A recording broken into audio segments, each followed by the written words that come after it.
haces, Patricio? Un gustazo escucharte. Vecinos, somos vecinos también. Vecinos del mundo. Vecinos del mundo. Vecinos del De mundo. algún lugar nacimos y en algún lugar nos encontramos, pero bueno, digo, creo que Adrián Vitale va a saber más en lo que hice esa introducción, si es que se entiende lo que dije, ¿no? Sí, primero agradecerte ahí la descripción. Sí, uno intenta, mira, vos estás en una radio que es de perfil, ¿no? Y a mí siempre me gustó ese concepto de perfil, porque el perfil es mirar la realidad desde un lugar, ¿no? Ajá. Y eso te hace también, te hace original, ¿no? Porque si todos miramos desde el mismo lugar, y bueno, terminamos repitiendo las conductas. En cambio, cuando uno mira la realidad de un perfil, de un lugar, evidentemente tiene también otra mirada, y la vida humana transcurre en eso, cada uno tiene un perfil para mirarla. Yo siempre digo que cuando uno mira la realidad desde abajo, la realidad es más grande, es más amplia. Cuando la mirada de las alturas, el mundo se te reduce. Y esto lo aprendí. ¿Te acordás en la pileta del casino en Río Tercero? Sí, La parte más alta del trampolín. sí, Cuando vos te subís a la parte más alta se te achica la pileta. sí. Bueno, cuando uno está muy arriba, el mundo se te vuelve muy pequeño, muy fragmentado, y perdés la posibilidad de poder verlo en su totalidad. Por eso cuando uno anda por abajo, tenés una visión más grande del mundo, y tenés otros perfiles para mirarlo, ¿no? Bueno, uno intenta andar caminando por abajo, mirando y leyendo este mundo en el cual vivimos, y lo vamos haciendo todos los días. Sí, muy interesante eso, porque quien lo pudo casar al concepto, digo, a veces la tele no es igual que la radio y la radio no es igual que el papel y el papel aún menos es igual que escribir en un blog o en una noticia de los sitios hoy de la conectividad, que es el sitio web, pero está bueno entrar en ese punto, me voy a frenar en ese ejemplo que seguramente la gente del interior se va a frenar. Y si tengo que hablar de la sociedad actual, digo, en un día como hoy, pienso, ¿qué cambios notás, Adrián? Perdón que te voy a tutear, digo, como Sí, para sí. también la gente pueda sentarse en esta mesa de la radio, ¿no? ¿Qué cambios notás en la conducta de la sociedad argentina en los últimos años? Y le agrego algo como para que también puedas ampliar ahí. ¿Estamos frente a una sociedad más individualista o simplemente con nuevas formas de relacionarse? Me parece que estamos frente a una sociedad que tiene, digamos, su dirigencia, un discurso muy extremo, y una sociedad que para poder subsistir en las periferias, digamos, tenemos una sociedad con un 50% de pobreza, ¿no? Que sí o sí necesita, por una cuestión biológica de la especie, la solidaridad, ¿no? La solidaridad no es una virtud, una necesidad de las comunidades.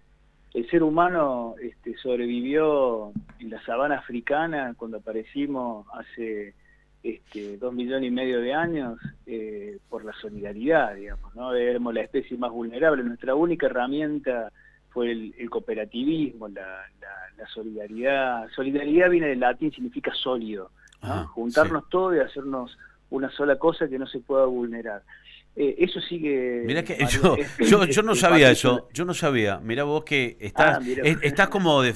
No, pero vos sabés que debe haber gente que en este momento dice, pucha, siempre hablamos de un pueblo solidario Claro, sí, sí. No, y Argentina es muy solidario. No, no, toda la especie es solidaria, porque si no, no podía sobrevivir. Sería imposible. En cambio, en las otras especies, que es el león, caza y come, listo, anda claro, solo, tiene su peluca, el tigre lo mismo, las palomas lo mismo, pero nosotros necesitamos del otro para poder sobrevivir. No tenemos chances. bien, Por eso la ropa que tengo yo puesta no la hice yo. Lo que voy a buscar al súper, no lo hizo otro, pero claro. también el otro puede leer lo que yo escribí, le hace bien. Digamos, la especie se va en esa solidaridad colectiva, cotidiana, se va sosteniendo, ¿no? Y Bueno, en las barriadas, los comedores comunitarios, sí, sí, sí, las sí. organizaciones, cuando alguien está enfermo, se hace una rifa, siempre surge algo para que todos estemos vinculados a esa persona. Me abrís un montón de puertas, voy a ir interrumpiéndote porque me surgen Sí, sí. rápidas preguntas. Digo, ¿y qué factores implican en ese aumento de intolerancia y la dificultad como para ver un diálogo entre personas que piensan distinto, por ejemplo, Adrián? A mí me parece que la dirigencia política se subió demasiado al poder, digamos, esa torre de Babel, ¿no? El rey Nimrod, cuando se subió a la torre de Babel, quería construir la torre para llegar al cielo, ¿no? y cuenta el relato bíblico que cuando la gente de los pueblos, que eran todos esclavos, empezaron a hablar, descubrieron que tenían otros idiomas y dijeron, che, loco, hablamos nuestros pueblos. Y el rey se quedó solo, sin poder interpretar lo que decía esa gente que había estado en silencio, pero tenía otros idiomas y otras historias. A mí me parece que la política, o algunos, se alejaron mucho de la realidad de la gente y ya no escuchan el lenguaje de la gente, las necesidades de la gente, y me parece que eso hizo que algunos sectores interpretaran desde la perspectiva más dura la realidad de los ajustes, ajustar la discapacidad a los más vulnerables. Eso revela que estás muy lejos, estás en la punta de la Torre de Babel y no ves lo que pasa abajo, ¿no? Me parece que va por ahí, pero digamos la estructura de solidaridad de la gente, y en todos los aspectos, Patricio, Mira, yo me acuerdo, no sé si vos te acordás, cuando el Bocho Uría hacía el programa Control Remoto. Claro, allá en el interior, sí. ¿Te acuerdas? El Bocho decía, che, necesitamos un remedio para fulano. Aparecía. Y aparecía, ¿viste? Necesitamos unos pasajes para que tiene que ir al médico, y aparecía. Sí. Bueno, también lo que tiene la gente es la autoridad moral de que invita a la solidaridad, ¿no? Porque tampoco si aparece cualquiera y decir, che, necesito 10 millones de pesos para tal cosa, bueno, tenés que ser creíble, digamos. Bueno, ¿no? y hablando de eso, digo, pensando en los valores y los vínculos, ¿qué valores se debilitaron y cuáles han ganado importancia? A mí me parece que uno de los valores que se fortaleció es que la gente hoy puede elegir cualquier cosa, y que me parece que la gente salió del esquema de tener precio. Normalmente a la gente se le ponía precio, valías un bolsón, una chapa, una garrafa, y hoy vos tenés una estructura electoral de gente muy joven, que tiene otras perspectivas de culturales de formación y de relación. Entonces a mí me parece que hoy a los chicos vos no le podés decir qué elegir. Hoy los chicos eligen porque tienen sus propias tribus, digamos, estas, ¿viste? De la construcción de las redes eso te iba a sociales. preguntar, si cambiaron los vínculos familiares o de pareja o entre generaciones. Sí, cambió la estructura comunicación, se armaron otras tribus, ¿viste? Yo en el Facebook tengo tantos. Es una forma de Claro. tener un grupo, digamos, donde uno sube algo y otros adhieren o acuerdan o no, pero hay vínculos y redes comunicacionales de tribus, digamos, ¿no? Que así nace la sociedad humana, ¿no? Tribus organizadas que intentan resolver sus problemas, ¿no? Con la comida, con la casa, la recolección de fruta, pero eran todas pequeñas tribus, digamos, ¿no? Hasta que después vino uno que intentó ir unificándolas, después se transforman en los reinos, después en los imperios, etcétera, ¿no? Pero son conductas típicas de la especie humana. Lo que pasa es que por ahí nos olvidamos de cómo somos y cómo hemos sido, digamos, ¿no? Pero lo básico, estructural, sigue siendo lo mismo. Pueden cambiar las tecnologías, pero la relación humana es necesariamente siempre igual, que es la afectiva. Por ejemplo, cuando vos tenés que elegir a alguien en una elección y tenés que ir a votar, o vas a apretar un botón si es electrónico o poner un papel, un sobre. Pero siempre la relación de la comunidad, de encontrarte con el otro para avalar ese acto, siempre es el encuentro. Ahora, y eso no se puede suplir. La tecnología, y hablando que pongo en concordancia lo de recién decías del Facebook, que son redes sociales, ¿nos acercaron más o nos aislaron? En algunos aspectos, en el tema de saber dónde anda alguien, creo que nos acercaron. Y yo creo que la saturación de información que hay, por ahí nos alejan también de esa convivencia que antes teníamos. Pero siempre cada grupo humano tiene su grupo de pertenencia o de relación. El asadito, me voy a jugar al fútbol, más allá de las redes sociales, o me voy al teatro, o me voy a escuchar un grupo de folclore. Esas conductas no las fija porque es lo que da identidad. El grupo, el centro de jubilados, o sea, eso se nota muchísimo en los barrios, ¿no? Cómo siguen esas construcciones. Y en los pueblos, ¿no? El club de bocha, a jugar a las cartas. Hay un mandato, digamos. Hay un mandato y una conducta que se repite, ¿no? Yo siempre digo que la especie humana funciona por espejo, ¿no? Mirando la conducta del otro. Aprendemos a hablar así, aprendemos los gestos de nuestros padres viéndolo cómo se relacionan con nosotros. No somos una improvisación, somos una consecuencia del entorno, de la comunidad. Mira, los alemanes hablan del Sisylleben, que es el ambiente vital. Bueno, creo que somos producto de los distintos ambientes culturales donde vivimos, nos relacionamos y estamos. Ahora, desde la experiencia que te llevó a ser religioso, es un ex sacerdote y la parte social, después de haber sido sacerdote, ¿cómo cambió la mirada tuya sobre la fe, la iglesia y también las personas? Mira, primero cuando yo entré al seminario, entré con una opción clara, que era la opción preferencial por los pobres, ¿no? Esa fue. Y cuando terminé todos mis estudios en filosofía, teología, latín, griego, yo le pedí al obispo, en ese momento era Ñáñez, el obispo auxiliar. Mi prima testa era el arzobispo, el cardenal. Yo le pedí que quería un lugar sencillo, no quería ir a otro lugar, porque yo había entrado para eso, digamos. Y la verdad que me escuchó y me mandaron a Villa Libertador. Y ahí desarrollé toda mi experiencia, digamos, humana, de fe, con la comunidad de la villa. La verdad que para mí la villa es mi lugar en el mundo. Yo ahí aprendí a mirar el mundo de otra manera. Uno venía de 7 años de formación encerrado y descender a una realidad que uno no la conocía. Para mí fue toda una transformación, la generosidad de la gente, el que te recibía, el que te invita a comer, compartir el pan, una milanesa, un plato de fideo, un pedazo de pan casero, un mate. La verdad que esa relación que solo la encontrás en las comunidades, te humanizan y también te determinan una mirada del mundo, ¿no? Un perfil del mundo, ¿no? Y de ahí viene el compromiso social asumido a la fe y también a la vida de Jesús de Nazaret. Jesús de Nazaret era un caminante, un vecino, y un tipo que se jugaba cuando tenía que plantear cosas, que no especulaba, que tenía amigos, que los amigos se equivocaban, los disculpaba, y un tipo que construía en la calle, ¿no? Caminando, no era un tipo encerrado, no estaba en ningún palacio. Y que Bueno, a mí me apasionó mucho esa vida de Jesús de Nazaret. Y que si ese fue el lugar del mundo, digo, para que los cordobeses puedan también sumarse a esta mesa, de esta charla, que no es más ni menos que, tal vez, digo, ¿no? Que pueda bajar un minuto. ¿Qué busca la gente en la espiritualidad o en algo que dé sentido a la vida? Lo que busca, me parece, es eso que vos dijiste, Patricio. Le busca un sentido a la vida, ¿no? Le busca, y fíjate vos esto, que es increíble, ese sentido siempre se busca en una palabra. En la iglesia uno va a escuchar, ¿no? Cuando va a misa va a escuchar, ¿viste? Va a escuchar al ministro que lee la palabra, que va explicando los distintos momentos de la ritualidad, pero es un momento de escucha.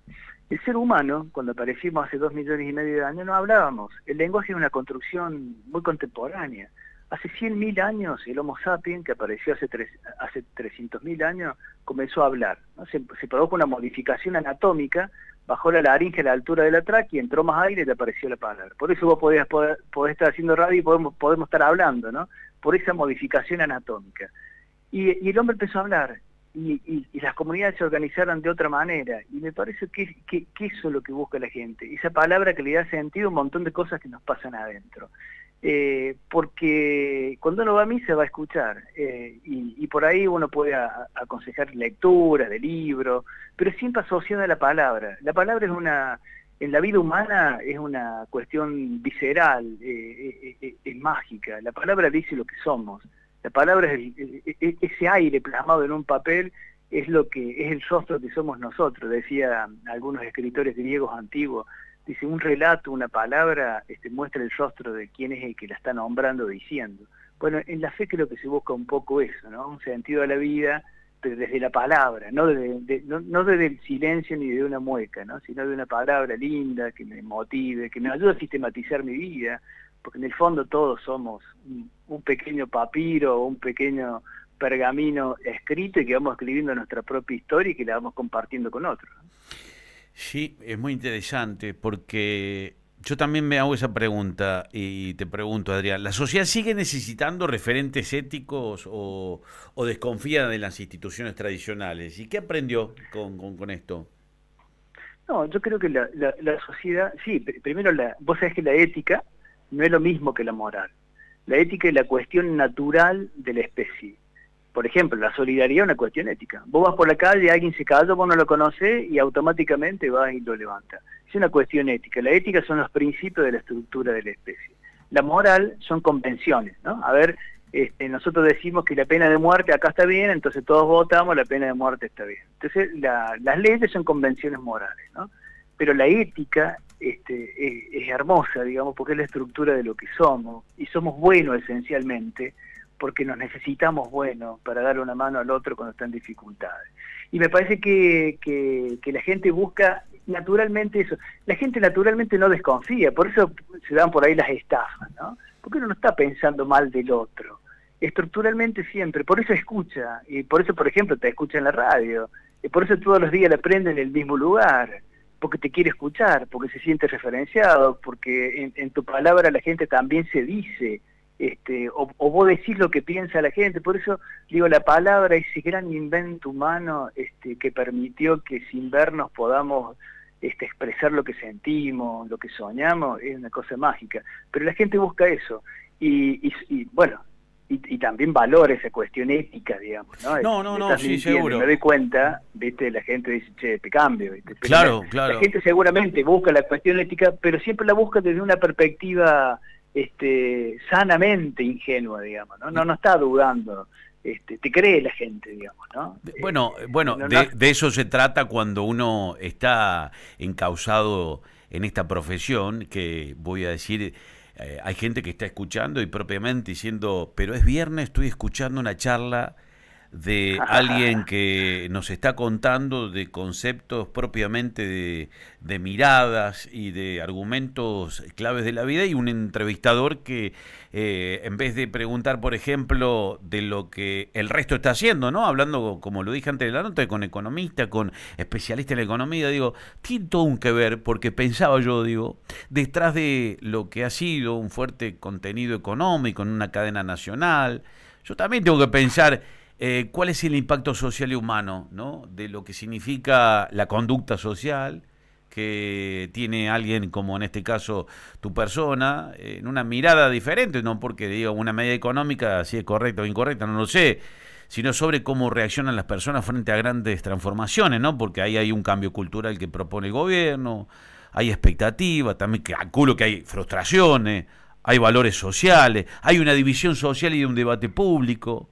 ¿Hay un rol de la institución o no? ¿No te parece que vamos por ese lado? Sí, vos sabés que la gente, mira, la semana pasada estuve en el Cotolengo Don Oriones. Si hay un lugar, digamos, modelo para entender la discapacidad, es el Cotolengo Don Oriones, ¿no? Hay 118 personas institucionalizadas viviendo ahí, algunas postradas de por vida, por su discapacidad, muchas sin familias, ¿no? Entonces, para poder entender la discapacidad, hay que ir al lugar, ¿no? Porque la gente siempre tiene una mirada muy pragmática. Mira, en Argentina, después que llegó la democracia, la gente aprendió algo. Por ahí cuesta debatir, por ahí elegimos mal. Ahora, cuando los gobiernos se equivocan y la gente ha manifestado siempre en las calles de manera gráfica su postura, ¿no? Y la postura es cuando me quitas el pan, ¿viste? Cuando me quitas el pan, me quitas la salud, me quitas los derechos a la discapacidad, no me manda los pañales, no me pagan, no le puedo dar de comer a las personas que más vulnerables. Entonces a mí me parece que la sociedad argentina en eso podemos tener muchos defectos en las elecciones, en equivocar, en las ideologías. Ahora no nos equivocamos cuando tenemos que manifestar que se están equivocando cuando descuidan a los más vulnerables, cuando se descuida la educación, la salud, las universidades. Me parece que la gente ha aprendido y tiene ese concepto, pero muy, muy claro, ¿no? Adrián, tengo todo en la espera atrás, pero ya vamos a hacer un mano a mano charlando, bueno, abriendo más ese abanico. Creo que hemos extendido mucho, pero creo que hay mucho más para hablar, porque si hay algo que pienso cuando llegué a Capital, aquí a Córdoba, es que hay que reordenar el plano de esa comunión que había, si vale el término, entre los oyentes y la radio que jamás se apagará. Agradezco mucho bueno, el compartir de este momento aquí en la radio. Bueno, Patricio, muchas gracias. Y no se pagará porque la palabra sigue siendo el nexo unificador. Claro, exactamente, cierto. Adrián, un abrazo enorme. Gracias por permitirnos intercambiar conceptos en un día realmente que tiene una tensión importante, pero para bajar y, bueno, también, ¿por qué no extraer algún concepto clave? Bueno, te agradezco un montón y un gusto escucharte acá en Córdoba y en una radio que tiene un perfil también de una mirada próxima a la gente. Gracias, muy amable. Gracias. Abrazo grande. Adrián Vitali en los micrófonos de Punto a Punto. Rápido corte, venimos en un momento. 90.